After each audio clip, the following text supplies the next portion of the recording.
Hi, my name's Scott Hugboom. I am with the Associate's Degree Science and Firearm Technology, FTT 122. Introduction to Ammunition and Basic Ballistics. There is no live ammo. The only ammo that is around me is what SDI has sent me. No primers on any of these whatsoever. And my stand just fell. I will be discussing the I believe it's a 38 special flat walled cartridge.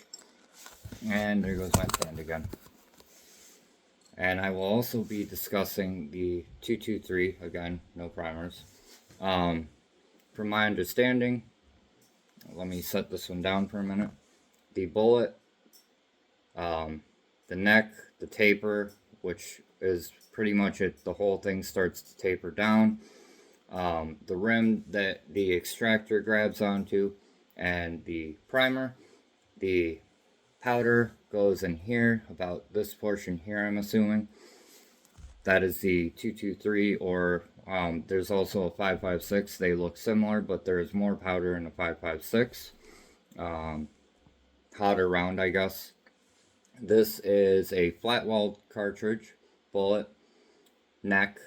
There's two lines here, so I'm assuming that's where the powder sits. This is the rim, and where the primer would go. The bullet, obviously.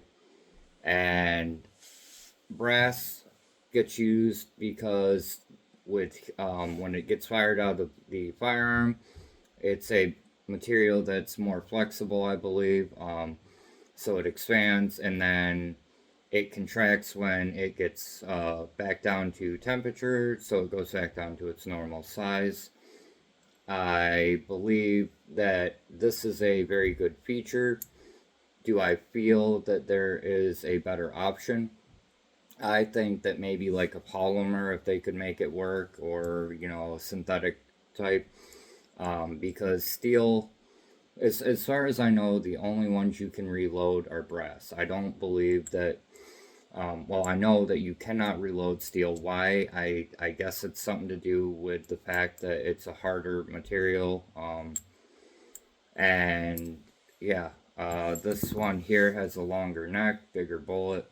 Again, no primer. This one, fatter bullet, still slightly longer neck.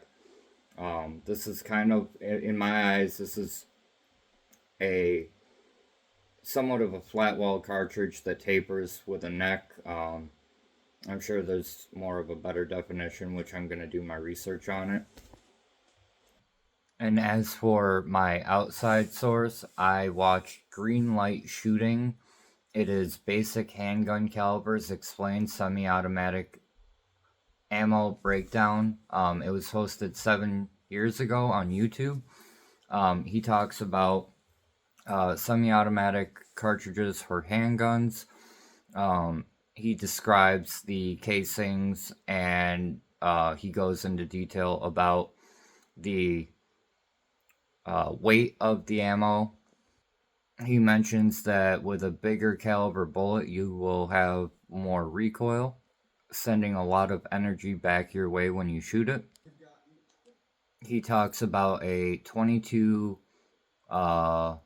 caliber being shot out of a semi-automatic pistol. It is my understanding that with the 22, he mentions in a sense that it is a universal round, not just for pistols, not just for rifles, essentially. It can be used in either. It's a lightweight, small caliber bullet. And what he's doing is he is comparing other small caliber handgun or large caliber handgun, whichever. He's going from small to large and describing their weight, the grain, the cartridge, I believe, and brain part. 1 second. He also talks about height and diameter.